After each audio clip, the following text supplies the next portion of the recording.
hanyuma hari umudepite wo mu muryango w'ubumwe bw'uburayi abonye yakaniye ari sihinga ati n'inama bari bagiyemo ati njye ntayo njyamo kandi nabyo birajyana na Repubulika ya Demokarasi ya Kongo n'u Rwanda nimba yitwa Mathieu yitwa Mariani yitwa Mariani wumvise avuga ngo iki Mariani n'umuntu ntaranumva n'amagambo ye mbanze ibyo yavuze yavuze ati u Rwanda ni indyarya ubwo bagiye kubatega imitego n'ubundi muvanga ingabo mukora amafuti mugire gute ngewe ibyo biganiro ko we ntashyigikiye na busa ibiganiro bihuza abakongomani urumva ko aravuga ati ni umutego urumva umva ukuntu we abyivugira. En France, tout le monde connaît cette chanson, mais est-ce qu'à Kinshasa, est-ce qu'en RDC, on connaît cette chanson de Dalida? Parole et... Ati mu Bufaransa abantu bose bazi iyi ndirimbo ni indirimbo ya Karanyuze ati sinzi niba na Kinshasa nayo bayizi nkuko tuyizi atayiririmba et paroles et encore des paroles et urayizi twarayumvaga no kuri radio Rwanda kera parole amagambo non, bien, c'est un peu ce qui se passe au Parlement européen ici à Strasbourg. Ati rero ngewe ntanze kwitabira ibiganiro biri i Strasbourg nibyo bisa naho biri kwibera ahangaha iyo ndirimbo ibyiririmba nibyo biri kwibera ahangaha ce sont des paroles ati njye ndisaziye ntabwo najya mu magambo atagira ikintu kiyavamo. Puisque en un an, c'est le 4e débat en ce moment sur les violences en République démocratique du Congo. Et en dehors de ce débat, rien n'est décidé, rien ne se passe pour aider ce pays. Ati jewe ni inshuro ya 4 duteranye turi kuvuga ngo ku bibazo biri muri Kongo. Buri gihe abantu bafite ibitekerezo ariko nta kintu na kimwe kirafatirwamo umwanzuro kugira ngo iki gihugu bagifashe. Ariko nukwirirwa naborega nabandi bari kurya za misiyo. Yego. Donc je le dis très clairement, cette fois, je ne participerai pas à cette comédie qui est ce débat. Pour une raison simple, toutes ces discussions n'ont servi à rien. Ati ngewe rero reka mbabwire ntabwo ndi bwitabira ibi biganiro kuri iyi nshuro. Ni amakakomedi ni inzenya ziri aho ngaho ngewe ntabwo kubera ko impamvu imwe ishoboka yumvikana nuko ntacyo bitanga. Parce que l'Union européenne joue clairement un double jeu. Ati nukubera yuko ubumwe bw'abanyaburayi buri gukina umukino buri gutegera hombi. Yego. Buri kubagaburira yose. Buri kubagarira yose. Ni ikimira habiri kwa. Dans l'hémicycle, on soutient Kinshasa.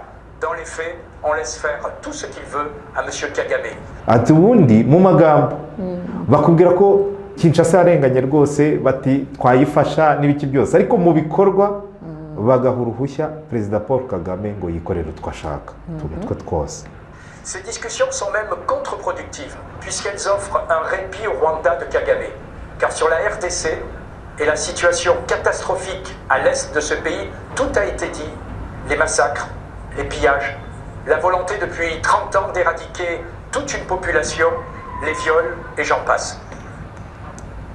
Ndi busubiremo cyane ko barimo baravuga ati nyine bafasha u Rwanda kandi ibintu byose byaba ubwicanyi yaba ubusahuzi n'ibiki byose abyegeka ku Rwanda. Aravuga ati rero ntabwo twakomeza kuzajya tujya muri ibi biganiro bitagira ikintu mu magambo make ari kuganisha mu byo wa sanctions gusaba ko u Rwanda rwafatira ibihano.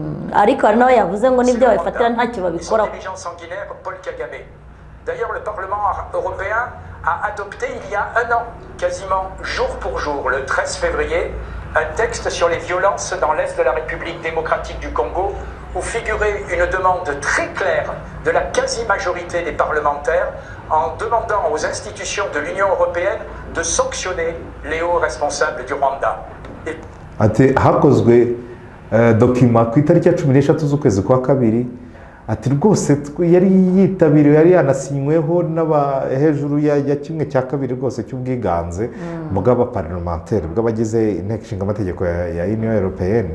Ati yasabaga ama institution cyangwa se ibigo byose byo muri Union Européenne gufatira ibihano u Rwanda. Évidemment, la commission n'a rien fait. Atari ko komisiyo nk'ibisanzwe ntacyo yakoze. Pour maintenir son inaction et comme un affront de plus aux Congolais, l'Europe n'a signé que quelques chefs de guerre locaux répondant aux ordres de Kigali. Bref, on a sanctionné des lampistes. Pourtant, l'Union européenne peut prendre de vraies sanctions quand elle veut. Comme... Ati icyakurikiyeho ni uko abakoze utuntu twa nyirarureshwa basankisiyona cyangwa se bafatira ibihano abantu bari aho. Hanyuma ubundi warabwira nde? Uyu nguyu ababwira ni ba bosi be, afite abantu bamuha amafaranga kugira ngo avuge gutya. Yego. Rero nyine agomba kubivuga kugira ngo akorere amafaranga bamuhembere ukuri ko yitwa Thierry Mariani, nawe ni umudepite mu nteko ishinga amategeko y'ubumwe bw'Uburayi, ariko ni umwe mu bantu bafunze inguni cyane ku kuba n'ukuntu avuga umukuru w'igihugu cy'u Rwanda. Uhita ubyumva ko ntabwo ari critique wenda y'intuza, n'ubundi si umunyamakuru cyangwa iki, ariko niyo yaba umunyamakuru nawe ntiyarenga ku hari inyito umuntu akoresha ukabona ko yatamitswe. Afite ibyo aba yavugiraho, afite ibyo abavugiraho. Ibyo rero ni sinzi impamvu wenda bamugaruye cyane, gusa araza guhura n'ibi ngibi turi kuvuga by'uko MONUSCO nibije kuganira na AFC mu 23 kuri Mariani we yavuga ati ubugambanyi ugiye kuganira n'ibyihebe n'ibiki byose. Ati ni ibintu birebire, gusa icyangombwa nuko sinzi abangaba n'abaparlementaire nabo sinzi niba bagamije amahoro. Ntabwo baba bagamije amahoro. Hanyuma tukiri kuri iyi parlement y'Uburayi, y'ubumwe bw'Uburayi, hari ibyo bifitanye ibihe bibazo n'abavandimwe bacu b'Ubugande? Abagande rero abagande bo ubumwe bw'Uburayi nabo bwaravuze ati ntabwo twarebera natwe tutagize icyo tuvuga ngo turebe ko twakwereka isi ko tuba twakurikiranye. Urumva bafashe amatora yo muri Uganda